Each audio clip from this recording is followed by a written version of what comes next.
Hai, masih bersama saya, Mr. Z bicara. Tentu saja bicara tentang kebenaran, berdasarkan fakta, data, dan realita. Teman-teman, mungkin teman-teman sudah banyak tahu ya tentang Nikita Mirzani dan juga asistennya yang bernama Mail. Tentu saja karena dengan bukti yang cukup, maka pihak kepolisian telah melakukan penahanan. Ya, melakukan penahanan 20 hari ke depan. Sebelumnya saya ingin menyampaikan ya kepada penggemar-penggemar Nikita Mirzani bahwa terkait dengan tindak pidana ini bukan karena siapa ya, bukan karena siapa pelakunya, bukan. Tetapi karena orang ini melakukan perbuatan apa. Kalau siapa artinya ada bentuk personal, sentimen. Tapi bukan itu. Karena perbuatannya. Jadi orang ditahan, orang ditangkap bukan karena siapa dia, tapi karena perbuatannya apa. Oke, sampai di sini dulu ya. Jadi ketika kita berpikir dengan Nikita Mirzani ditahan oleh polisi, bukan Nikita Mirzaninya secara pribadi, tetapi harus melihat apa yang sudah dilakukan oleh Nikita Mirzani. Itu clear ya teman-teman ya, clear ya. Jadi saya di sini mengulas terkait dengan peristiwanya, bukan karena orangnya ya. Ini ada sebuah berita teman-teman bahwa Nikita Mirzani sebelumnya dari pemeriksaan tersebut ditanya oleh penyidik sebanyak 109 penyidik. Benarkah demikian? Saya bacakan saja ya, ini langsung dari sumbernya. CNN Indonesia. Nikita Mirzani dicecar penyidik 109 pertanyaan sebelum resmi ditahan. Oke. Jakarta, CNN Indonesia. Artis Nikita Mirzani dicecar 109 pertanyaan oleh penyidik sebelum akhirnya ditahan dalam kasus dugaan pengancaman hingga pemerasan terhadap pengusaha produk skincare Reza Gladys. Kabid Humas Polda Metro Jaya, Kombes Ade Ari Indra Tisam mengatakan ratusan pertanyaan itu ditanyakan kepada Nikita dalam 2 kali proses berita acara. Terhadap tersangka saudari NN dalam 2 kali proses BAP sebagai tersangka diajukan 109 pertanyaan. Sedangkan untuk IM selaku asisten Nikita yang juga berstatus tersangka, penyidik mengajukan 99 pertanyaan kepada IM dalam 2 kali proses BAP. Dalam kasus ini, penyidik juga telah memeriksa 16 orang saksi serta meminta keterangan dari 5 orang ahli. Selain itu, sejumlah barang bukti disita penyidik antara lain 9 buah dokumen, flash disk, handphone hingga ekstraksi barang digital. Pemeriksaan saksi-saksi hingga penetapan tersangka dan sore hari ini penyidik telah melakukan penahanan terhadap 2 tersangka, ucap Ade Ari. Kasus ini bermula dari laporan yang dilayangkan oleh Reza ke pihak yang berwajib pada 3 Desember 2024. Nikita dan IM dilaporkan terkait dengan pengancaman, pemerasan hingga tindak pidana pencucian uang. Dalam laporannya, korban menyebut Nikita Mirzani diduga menjelek-jelekan nama korban serta produk miliknya melalui siaran langsung di TikTok. Lalu pada tanggal 13 November 2024, korban mencoba menghubungi terlapor melalui asistennya lewat WhatsApp dengan niat bersilaturahmi. Namun respon yang diterimanya justru berisi ancaman. Korban merasa terancam dan mengaku mentransfer 2 miliar ke rekening atas arahan terlapor. Pada tanggal 15 November, korban mengaku diminta lagi memberikan uang tunai sebesar 2 miliar rupiah. Dalam kasus ini Nikita Mirjani dan IM dijerat pasal 27B ayat 2 dan atau pasal 45 ayat 10 Undang-Undang ITE atau pasal 368 KUHP, pasal 34 Undang-Undang Tindak Pidana Pencucian Uang dengan ancaman pidana paling lama 20 tahun penjara. Oke teman-teman, kita bahas ya untuk berita yang ini ya, langsung saja ya. Langsung saja terkait dengan kenapa ada pertanyaan 109 dalam 2 kali berita acara pemeriksaan sebagai tersangka. Baik teman-teman ya, kita akan membahasnya supaya kita lebih paham ya, memahami sesuatu persoalan itu dari konteksnya ya, bukan hanya sekedar informasi yang diberikan sepihak. Kita harus melihat dari konteks. Yang dimaksud di sini adalah secara keseluruhan. Oke teman-teman, tadi dikatakan di sini bahwa ada pemeriksaan 109 pertanyaan dan dalam 2 kali berita acara pemeriksaan. Oke, teman-teman, penyidik juga manusia. Kemudian yang diperiksa pun juga manusia. Jadi ada faktor kelelahan, kecapean dan sebagainya ya, sehingga penyidik bertanya kemudian tersangka menjawab, terus akhirnya break ya. Break itu bukan berarti pemeriksaannya ditunda, bukan. Artinya misalnya sudah sampai pada ke poin ya, ke angka 75. Itu pertanyaannya langsung dihentikan sementara. Yang berbunyi di sini adalah untuk sementara pemeriksaan selesai.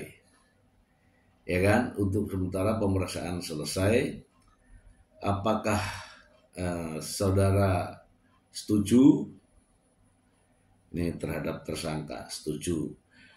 Oke, pemeriksaan sudah selesai pada pertanyaan ke-75. Kemudian ditandatangani lah.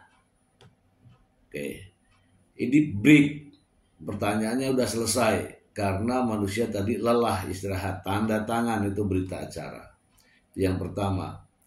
Kemudian setelah break, ya teman-teman ya, ada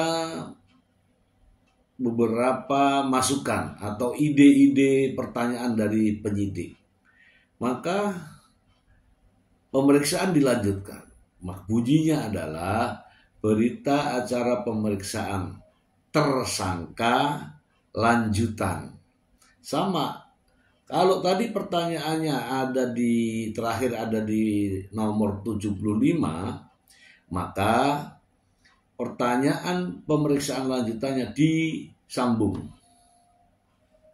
75 berarti pertanyaan yang pemeriksaan lanjutan menjadi 76 sampai ke 109.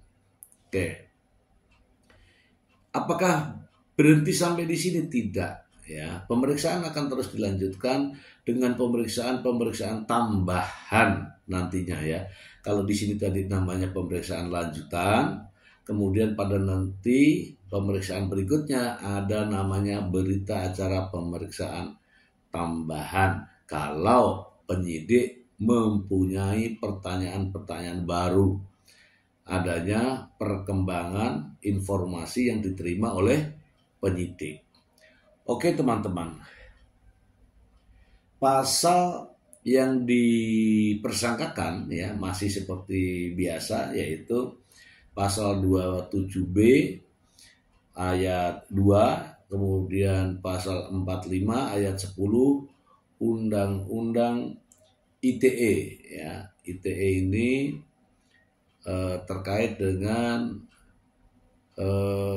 penggunaan alat berupa elektronik ya, bisa saja pencemaran nama baik, bisa saja pemerasannya di situ ya.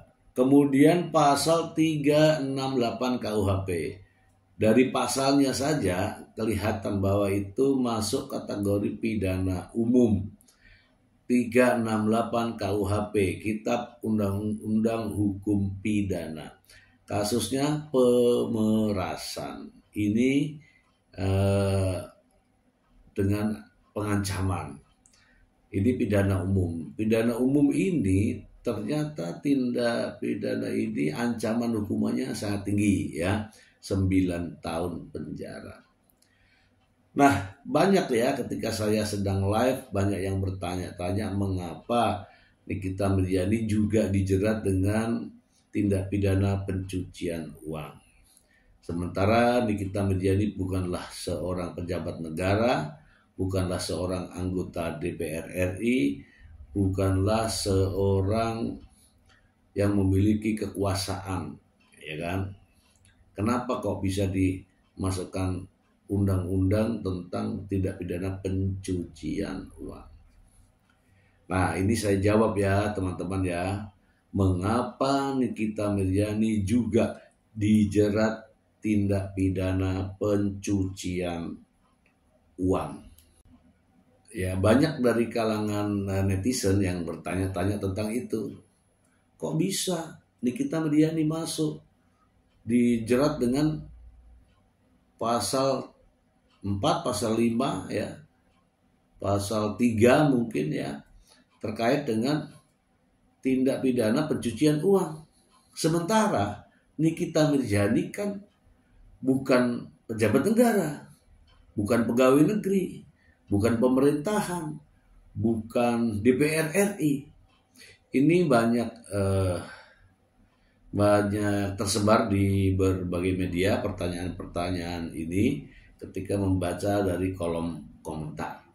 Nah, di sini saya jelaskan ya, terkait dengan Nikita Mirzani yang ditetapkan sebagai tersangka, kemudian penerapan pada pasal 45 Undang-Undang TPPU, memang terkait dengan TPPU tidak harus kepada mereka para pejabat negara, para ASN pemerintahan, anggota DPR, atau pejabat-pejabat negara yang lain.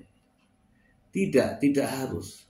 Kalau kaitannya dengan pejabat negara, mungkin ada hubungannya dengan tindak pidana korupsi.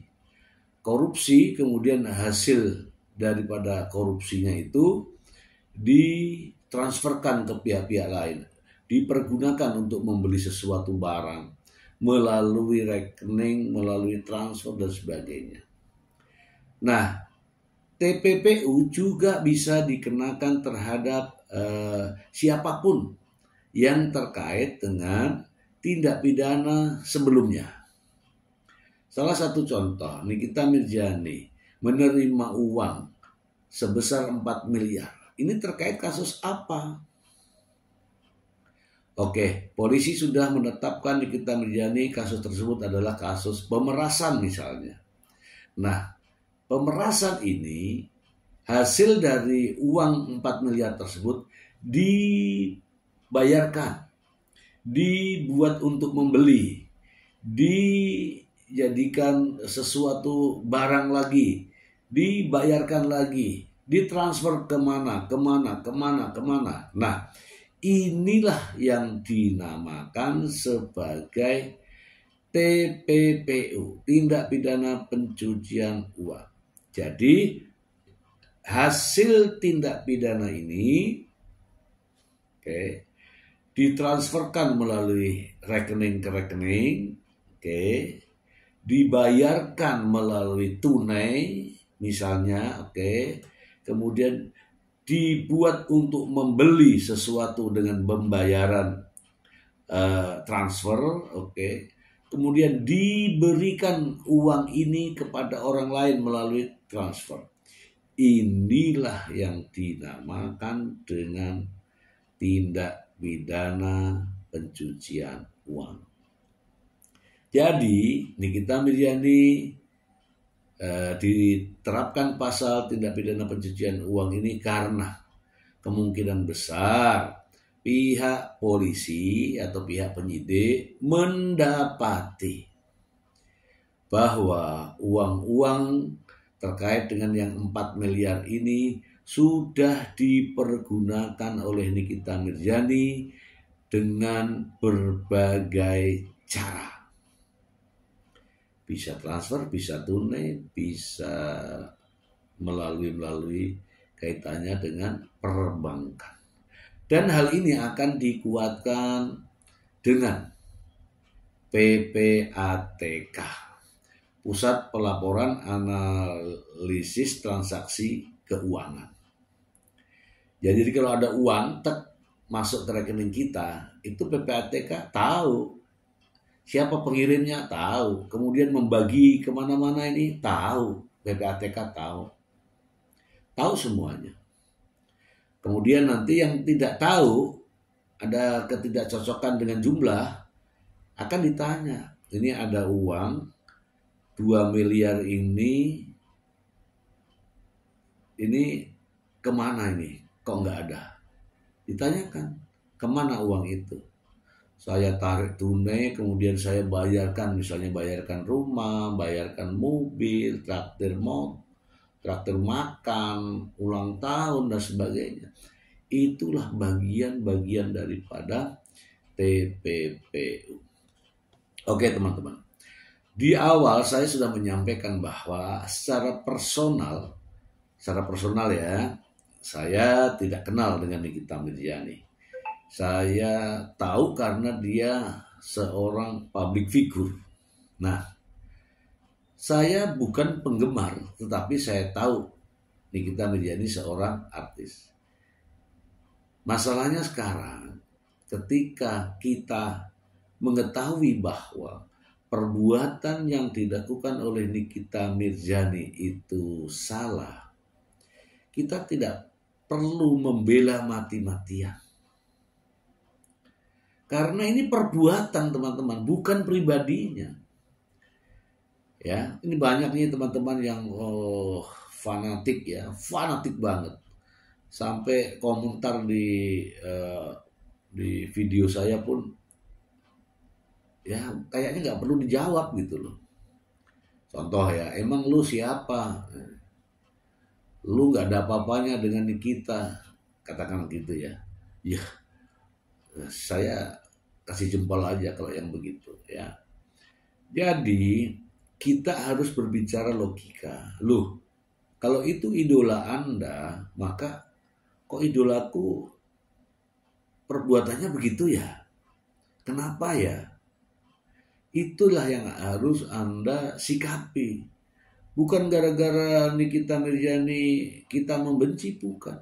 Karena perbuatan itu. Ya. Buktinya sekarang ya, Nikita Mirzani telah ditetapkan sebagai tersangka dan juga telah dilakukan penahanan. Ketika Nikita Mirzani tidak mau jujur dalam proses penyidikan ini, maka pihak kepolisian, dalam hal ini penyidik, akan melakukan tindakan-tindakan yang dapat ya dikatakan sebagai upaya paksa. Salah satu contoh, blokir rekening. Bisa jadi karena Nikita Mirzani mungkin transfer ke rekeningnya sendiri kan mungkin rekeningnya banyak ya. Karena ada keterlibatannya sedikit-sedikit Nikita Mirzani tidak mau jujur, semua rekening bisa diblokir. Yang rugi siapa? Ya kan? Kemudian pembekuan aset, karena mungkin ada keterlibatan dari uang 4M ini. Misalnya modalkan ke sana, kirim 500 juta ke sana untuk modal, kirim 500 juta untuk ke sana, jadikan tambahan modal. Karena tidak mau jujur, ketahuan, maka pihak penyidik bisa saja melakukan blokir rekening. Nah, kalau sudah diblokir rekening, ya kan, repot. Untuk itu saya minta di sini Nikita Mirjani dalam proses-proses penyidikan selanjutnya jujur. Ya, memang menyakitkan. Memang menyakitkan kalau ditangkap. Tetapi akan lebih menyakitkan orang banyak kalau dibiarkan. Kenapa? Karena makin banyak orang menjadi korban.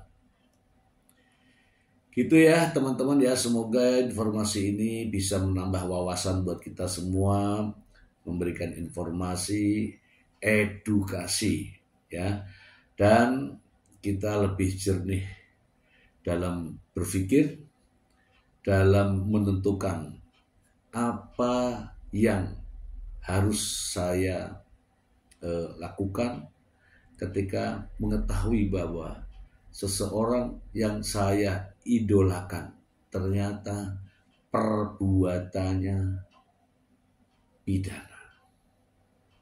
Semoga bermanfaat. Terima kasih.